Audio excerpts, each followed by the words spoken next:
Bonjour à toutes et à tous, bienvenue sur ma chaîne. Donc aujourd'hui je vais parler de Jack London. Ce n'était pas prévu, je réagis à une vidéo que j'ai vue très intéressante d'une youtubeuse. Section livre. Donc voilà, elle a présenté les thèmes et j'ai trouvé intéressant quoi de rebondir là-dessus. Et donc je n'ai pas été satisfait. Donc voilà, comme je connais un petit peu le courant de pensée de la révolution industrielle, je n'étais pas assez satisfait. Donc je vais rajouter quelques éléments qu'elle a oublié ou omis, comme on dit. C'est important hein, parce que surtout qu'elle aime bien cet écrivain. Donc voilà. Alors pourquoi je vais réagir à cet écrivain-là? C'est parce que elle a dit qu'on ne devait pas mélanger qu'on ne devait pas insérer le concept anthropomorphisme. Moi, je pense que il faut le mettre quand même parce que George Orwell l'a mis déjà et il fait la continuité de la vague de Jean de La Fontaine. Donc voilà, c'est les femmes, on les a appris au CM1, au CM1 ou CM2, je me souviens. Et donc derrière toute fable, il y a une morale, donc voilà, c'est important pour les enfants, pour pardon, qu'ils puissent comprendre, pour ceux qui ont comment dirais-je, une mémoire euh, visuelle, je crois, c'est ce qu'on dit, ou je ne sais plus. Parce qu'on n'a pas tous les mêmes manières de se représenter les choses, donc voilà. Il y en a qui se représentent les choses par des idées tout court et d'autres par des images, donc voilà. Les méthodes d'apprentissage sont très complexes. Donc voilà, alors ce que je vais dire, je vais réagir sur ce qu'elle a dit. Donc moi je suis pour qu'on laisse quand même la signification anthropomorphisme, donc voilà, parce qu'elle a existé en tout temps. Et les fables de La Fontaine, je les ai apprises moi, donc voilà quoi. Euh, et c'est pas si bête, si les écrivains ont utilisé encore ce thème-là, c'est que c'est jamais pour rien de toute façon. Ils savent ce qu'ils font, hein, donc ce que je vais dire, c'est que ben je vais déjà insérer la fable de La Fontaine pour commencer de le rat et le lion. Donc on va dire on n'a pas toujours non, on a toujours besoin de quelqu'un de plus petit que soi. Donc c'est le rat et le lion, c'est l'histoire de d'un rat qui est embourbé dans la boue ou sous la terre et le lion il va réussir à le sortir avec ses griffes. Et en fin de compte, il va lui sauver la mise et un jour, il va se promener dans la jungle et le lion, il va... Je le fais à ma manière. Le lion, il va être pris dans les filets que quelqu'un va lui jeter et en fin de compte, le rat, il va venir à son secours, il va grignoter les cordes du filet, du filet et il va s'en sortir. Donc voilà. C'est pour ça que on a toujours besoin de plus petit que soi. Donc voilà. Alors ce que je veux dire, c'est que pourquoi j'ai mis le titre le noir petit blanc. Si je me souviens ce que j'avais mis sur le titre. Je l'ai noté là d'ailleurs, attends. Si je me souviens. Le petit noir blanc, voilà. Le petit noir blanc. Donc voilà, il a été élevé, on va dire, comme un nègre. Hein. Donc voilà, demi-nègre.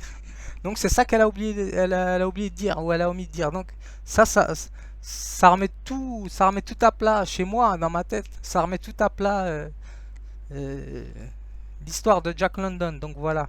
Et c'est ça qui va, on va dire, parce que j'ai dressé rapidement un petit tableau, pas psychologique, hein, un petit tableau, on va dire, péripétique, on va dire. Je sais pas si ça se dit, hein, c'est un néologisme. Un petit tableau qui retrace son histoire. Donc voilà, tragique. Donc voilà, ça c'est. De toute façon, tous les artistes ils sont tourmentés les artistes. De toute façon. Je connais pas vraiment d'artiste qui soit clean quoi dans son parcours de vie. Donc voilà. Alors, je vais commencer par ça. Et je vais faire la démonstration comme quoi l'anthropomorphisme a bien existé quoi. Donc voilà, on va dire.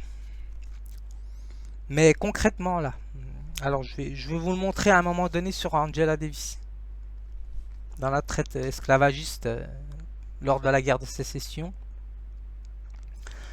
Donc voilà. Mais je vais commencer d'abord par lire bêtement, automatiquement, le récit de Jack London. Alors Jack London, ce qui est intéressant, c'est que lui, bon, il est né en 1876-1885, il est mort, il est né à San Francisco. Et 30 ans plus tard, sa maison a été détruite par un séisme en 1906 en Californie. Sa mère, Flora Wellman, ouais, c'était Flora Wellman. Donc son père probablement était un astrologue, on ne sait pas vraiment, donc voilà. Mais on ne peut pas l'affirmer parce qu'il y a eu des registres, des papiers qui ont été éparpillés lors du séisme. Donc voilà. Alors elle va être mise à la porte par le père parce qu'elle va être accusée de... elle va être enceinte, elle va être accusée d'infidélité. Donc voilà. Elle va essayer de se suicider. Deux tentatives de suicide elle va faire. La mère de Jack London. Donc voilà, c'est ce que j'ai mis là. Alors, ce qui est intéressant, c'est qu'à un moment donné, elle va être hospitalisée. Elle pourra pas élever son enfant, quoi, son bébé, Jack London. Donc, ça va être une nounou, une nourricière, on va dire, une femme, une noire, hein, donc voilà, qui va être leur voisine. Et elle va faire le substitut de la mère, quoi. C'est un transfert, on appelle ça comme ça. Donc, elle va prendre la place de la mère de, de Flora Wellman, quoi. Donc voilà. Alors, je lis. Depuis 1876, la mère de Jack London, Flora Wellman, abandonnée par son amant, donne naissance à Jack London, prénom John. Victime d'une grave maladie après l'accouchement, elle ne peut pas s'occuper de l'enfant. Jenny Prentice devient sa nourrice. C'est la nourrice là, c'est une femme de couleur qui a travaillé dans la plantation à Virginie en 1882, si je me souviens.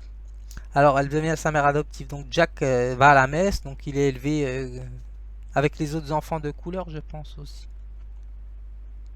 Alors Jenny, la femme de couleur, elle est issue d'une famille aisée, donc elle va prêter de l'argent pour Jack pour qu'il puisse construire son bateau.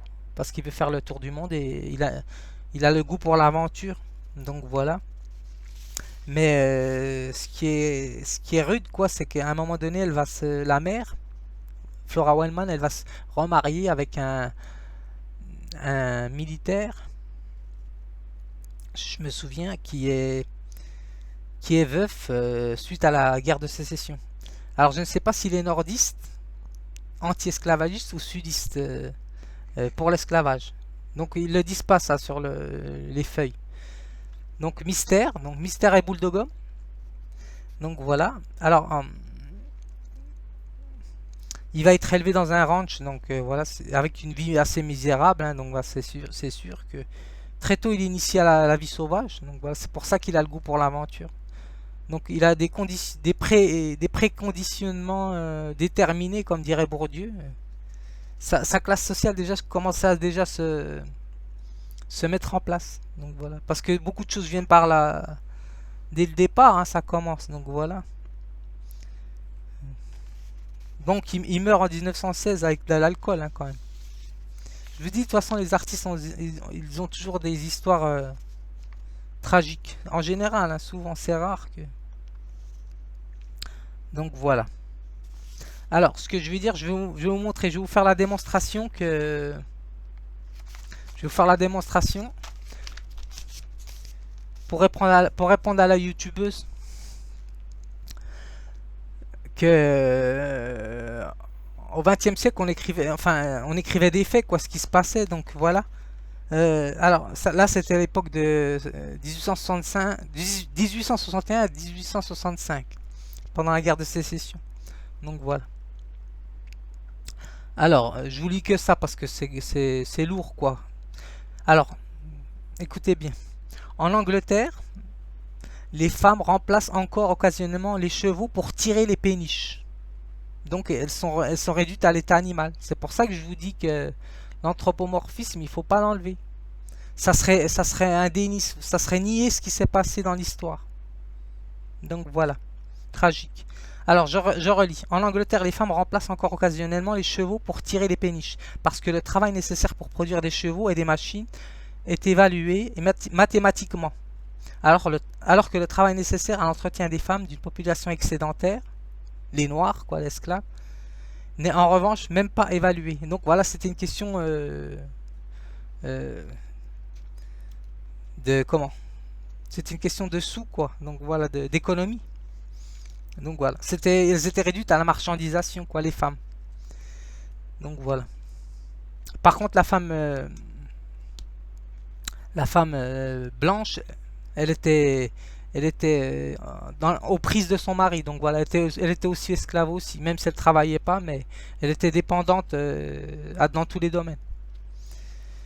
Alors que la femme noire, elle travaillait, elle avait un statut matriarcal, même si elle n'était pas, même si le statut matriarcal est un mythe, hein, bien sûr, ça c'est sûr que c'est faux ça. Mais en fait, elle le raconte bien ça sur ce livre-là, Angela Davis. Que tout ça c'est un montage quoi. C'est comme les vidéos, ceux qui veulent monter des vidéos et qui font tout un sketch sur une vidéo et font passer des personnes pour ce qu'elles ne sont pas ou ce qu'elles n'ont pas dit. Donc voilà, c'est du trucage quoi. C'est ça en fait le cinéma. Donc voilà, ça porte bien son nom. Donc alors effets spéciaux et caricatures. Alors ce que je veux dire, je retourne à mes moutons. Alors, je vais donner une citation que tout le monde connaît par l'ethnologue Lévi-Strauss. C'est pas Primo Levi, c'est pas la même chose. Lévi-Strauss, il disait le barbare, c'est d'abord celui qui croit à la barbarie. Et c'est vrai ce qu'il dit, parce qu'en fait, le barbare n'est pas l'homme en fait dépourvu de toute culture. Hein. C'est pas ça. Ni celui qui vivait dans une approche de l'animalité. Le barbare, c'est, on va dire, comment dirais-je, le barbare, c'est l'homme qui utilise, on va dire, l'argument pour mettre de la différence culturelle, on va dire, exclure l'autre de son humanité. Donc voilà. Et c'est ce qui s'est passé dans les bas-fonds des bidonvilles de Londres, à l'est de Londres, où c'est il s'est déguisé en clochard Jack London pour faire on va dire, une enquête. Auprès de la population SDF qu'on appelle aujourd'hui, ou bien sans domicile fixe, donc comme ils disent. Donc, alors ce qui me pose problème dans son engagement, parce que j'ai regardé rapidement, là. Bon, il a étudié des textes de Marx que j'ai vu, mais bon, Marx disait Marx, c'est ça que les gens confondent. Marx, même si on dit je suis marxiste, Marx, il le disait bien dans ses textes, si je me souviens. Que Marx, il n'est pas marxiste, hein, Marx. Donc voilà, ça veut tout dire. Il est pas dans une idéologie Marx. Donc voilà, il faut pas confondre. Donc voilà, et lui il visait le socialisme, si je me souviens, ce que j'ai lu. Jack London, il était dans le socialisme. Donc alors, je vais reprendre ce que j'ai dit. Alors, c'est très intéressant ce que j'ai trouvé là sur lui. Voilà, c'est là. Alors, Jack London, pourquoi avoir choisi ce territoire du Royaume-Uni plutôt qu'un autre? Donc Jack London ne répond pas à cette question. Donc voilà, c'est un interview qu'il y avait eu. Il ne généralise pas ce qui s'est passé ailleurs, en Europe ou sur tous les continents, pour tous les oubliés des révolutions industrielles. Donc voilà, il n'aborde pas non plus les solutions concrètes pour tirer vers le haut cette classe sociale. Donc voilà. Mais bon, c'est sûr que c'est logique, puisque au départ, il partait comme... je ne sais pas s'il partait comment, pour l'aventure, plus que autre chose, quoi. Donc je sais pas. Aucune idée. Il fallait être à sa place, donc voilà. Tous ses espoirs semblent tourner vers le socialisme, c'est tout. Donc voilà. Mystère et boule de gomme, encore une fois. Donc voilà, j'ai pas fait vraiment de recherche, mais c'est juste pour vous montrer la question, elle est complexe. C'est ce que j'ai mis, bien qu'il ait étudié Marx. Il y a plusieurs régimes socialistes. Donc voilà, si vous voyez ce que je veux dire, hein, donc je ne sais pas. Et en fait, c'est intéressant, j'ai relevé une phrase là qui est intéressante, c'est qu'il disait, je la connaissais pas cette phrase, en tout cas pas dans cette métaphore-là. Ils disent il n'y a pas de différence entre le socialisme et le communisme, excepté que le communisme propose l'esclavage par la force et le socialisme par le vote. Donc voilà. Bon, c'est ce que je disais un peu dans ma vidéo sur l'animal, sur les animaux. Donc je disais bien que le communisme, c'est une idéologie en parallèle avec le nazisme, quoi. C'est pas les mêmes idéologies, mais c'est pas les mêmes buts qui sont utilisés, mais l'intention est la même. L'esclavagisme. Forcé ou non. Ou consenti. Ou consenti. La servitude volontaire, comme dirait... euh, comment il s'appelle, le philosophe des Lumières, Condorcet. Donc voilà. Alors, maintenant, qu'est-ce que je veux dire? J'ai pas mis de termes psychanalytiques, mais je vais en mettre un petit, quoi. Je mets pas de concept, hein, comme je vous ai dit. Alors, je vais mettre le terme de répétition. Alors, je vous lis. C'est le dictionnaire de psychanalyse. Alors, répétition. Dans les représentations du sujet, dans son discours, dans ses conduites, dans ses actes ou dans les situations qu'il vit, fait fait que quelque chose revienne sans cesse, le plus souvent à son insu et en tout cas sans projet délibéré de sa part. Ce retour du même et cette insistance peuvent volontiers pe- prennent volontiers valeur compulsive et apparaît généralement sous la forme d'un automatisme. C'est d'ailleurs par les termes d'une compulsion de répétition et d'automatisme de répétition que l'on traduit habituellement la formule freudienne. Donc voilà. C'est un acte compulsif, quoi.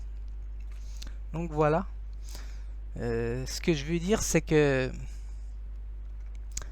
je vais vous montrer quand même que il y a quand même une complexité dans la langue française. C'est pour ça que je dis que les choses se répètent quand même. Donc les choses perdurent, mais bon, c'est comme ça, hein, c'est l'histoire. Mais c'est intéressant de se référer à l'histoire. C'est pour ça qu'il ne faut pas négliger l'histoire.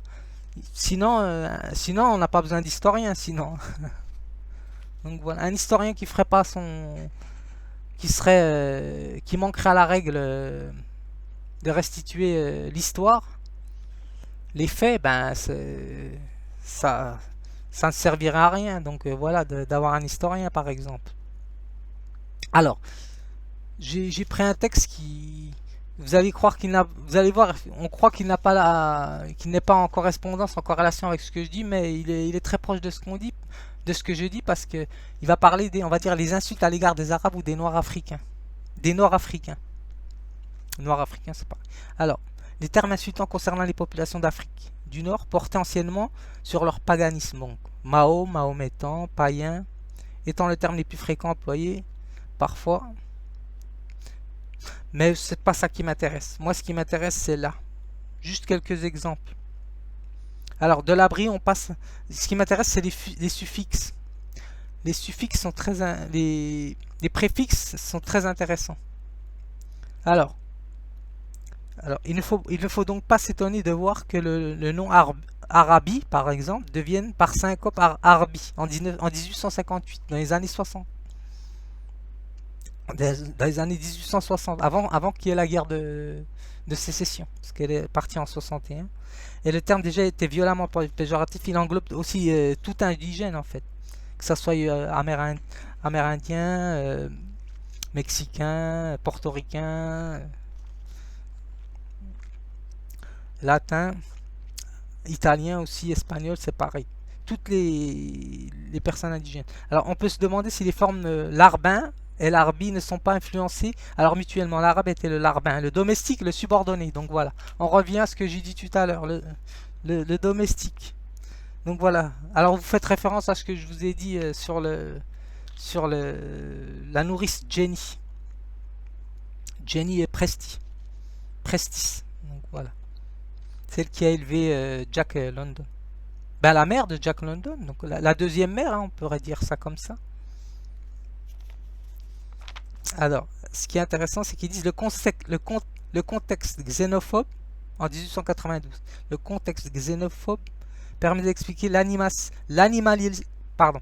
Le contexte xénophobe permet d'expliquer l'animalisation de l'arabe.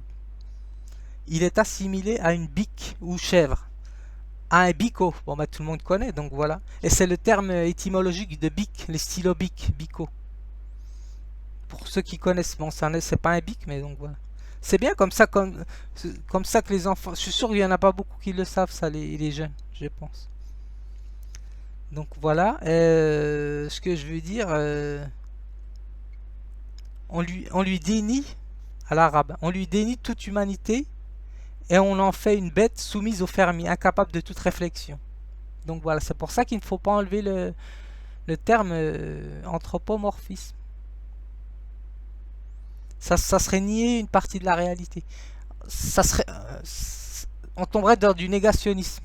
Donc voilà, si vous voyez ce que je veux dire. Donc voilà. Vous voyez comme quoi il faut faire attention. Il faut réfléchir quand on dit des choses. Donc voilà. On peut même pas se permettre on peut même se permettre des réflexions sur le physique ou le langage. On appelle ça le délit de sale gueule aussi. L'arabe belle et ne parle pas. Voilà, c'est pour ça. C'est pour ça qu'il ne faut pas enlever le concept d'anthropomorphisme. Ou le battre par un revers de la main, surtout pas. Donc, parce que ça dit beaucoup sur une personne hein, si elle fait ça. Donc voilà, moi je ne suis pas là pour juger, mais bon, ceux qui sont dans les courants de pensée, s'ils voient la vidéo, ils vont comprendre beaucoup de choses. Donc voilà. Euh, alors, je vais vous saouler avec l'arabe, mais ils mettent que l'arabe. Alors l'arabe, ce n'est qu'un indigène, donc ce n'est qu'un noir. Donc voilà, c'est pour ça que moi j'ai dit que comme je vous renvoie à ma vidéo que j'ai faite sur la polémique sur la femme, sur le dessin animé Dina, ben moi je me sentais noir, que je vous disais. Il n'y a pas de différence. Comme dirait dans les lois euh, Jim Crow, je crois, il disait qu'une goutte de sang noir, ah ben tu es noir, donc voilà. Bon, le terme là, ben, il est connu. Hein. Le mot d'origine Wolof, c'est le dialecte sénégalais.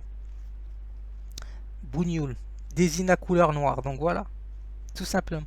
Il s'est appliqué à partir de 1890 dans le contexte des colonies à tous les indigènes, donc aussi aux Arabes et aux Amazigènes.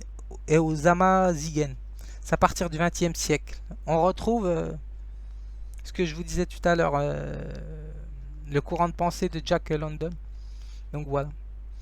Alors, et dans le contexte de la guerre de libération, que le terme se spécialise pour les Nord-Africains. C'est après qu'il est venu sur. Au départ, il était pour des personnes Afrique du Sud, je pense. Puis après, il est venu chez nous. Afrique du Nord, je pense. Alors, c'est intéressant pour la femme étrangère. Donc voilà. La mentalité coloniale dégrade avant tout l'image de la femme. Et cela d'autant plus fortement qu'elle est la gardienne des traditions. Elle devient l'équivalent d'une prostituée, d'une femme sale, vulgaire, d'une servante de bas étage, d'une traînée. Donc voilà, bon, ça va suffire pour aujourd'hui, hein, parce que... Donc voilà, c'est les insultes à l'égard. C'est intéressant, c'est ce qui s'est passé pendant la guerre d'indépendance. Et voilà. Et je relis encore, pas des hommes, le dernier. Un procédé courant du racisme est l'animalisation. Alors écoutez bien la youtubeuse, je le redis pour vous. Alors un procédé courant du racisme est l'animalisation. Cela s'exprime d'abord dans le terme raton. Et ça il utilise beaucoup l'écrivain indépassable que je vous avais dit, il l'utilise beaucoup, ça je le sais. Ça c'est voilà, c'était dans le contexte là aussi dans la guerre 39-45. 14, 18 et 39-45. Alors, qui doit sa motivation à l'enfant initié au vol, raton, sans aucun rapport avec le mot arabe au départ. L'arabe est supposé voleur comme le rat. Et ça revient au rat, donc à la fable de ce que je vous ai dit de La Fontaine, là, le rat. Le rat et le lion, la fable que je vous ai donnée au départ de ma vidéo. Mais il est aussi lié à ce qui me semble le plus bas dans la création. Le rat est associé à la saleté, à l'avarice, à la laideur. Les dérivés sont nombreux. Raton, ratonnade, on l'utilise beaucoup, ça, beaucoup d'intellectuels l'ont utilisé. Ça. Ratonnade, ratonneur. Tous sont liés au contexte de la guerre d'Algérie et perdurent. Et perdurent, hein, ils ont mis. Donc voilà. Alors, un autre procédé de réduction consiste, de réduction ou d'humiliation ou de rabaissement, c'est pareil, à refuser toute intelligence et surtout toute énergie. Ainsi le melon, oui aussi, on a aussi le melon pour l'arabe aussi. Le melon en 1962. Un petit clin d'œil à Albert Camus en même temps. L'étranger, la peste. Est une forme de simplification par le fait de considérer l'autre comme un être non humain. Donc voilà. Un petit clin d'œil à Jean-Marie aussi, donc voilà aussi, puisque lui aussi il a parlé des races à un moment. Il est darwinien, Jean-Marie. Donc voilà. On trouve la même idée dans le tronc de figuier, par une ellipse, le tronc, en 1952. Car ces plantes ne bougent pas, ne travaillent pas. L'homme véritable est cultivateur. L'homme blanc, quoi, encore une fois, on revient. Donc le colon. Donc voilà, je vais le souligner là parce que c'est intéressant. On retrouve la même idée raciste dans avoir les pieds en cosse de melon pour être paresseux. Et ça me fait penser tout de suite aux femmes asiatiques qui ont les pieds complètement renfermés sur des chaussures. Ça n'a rien à voir, mais c'était pour les rendre plus esthétisantes. Donc voilà. Donc voilà. Et je fais juste une transition sur Victor Hugo. Victor Hugo, j'ai fait quelques petites recherches là parce que je voulais m'intéresser sur lui, grand écrivain bien sûr. Alors c'est intéressant parce que lui aussi il est quand même. Alors ce qu'ils disent c'est que sur la question de l'esclavage en 1820, il montrait, apparemment il partageait la vision des peuples, des anciens peuples sur la vision des Noirs, les préjugés donc voilà, de ses contemporains. Un silence étonnant, il n'a rien dit sur l'abolition de 1848 de l'esclavage. Mais ça tout le monde le sait. Mais c'est juste pour vous montrer que voilà, des engagements, il suffit pas de s'engager en politique, parce qu'on s'engage en général pour son assiette, hein, donc voilà. Donc voilà, petite vidéo pour répondre à Mademoiselle les livres. Donc voilà. À bientôt.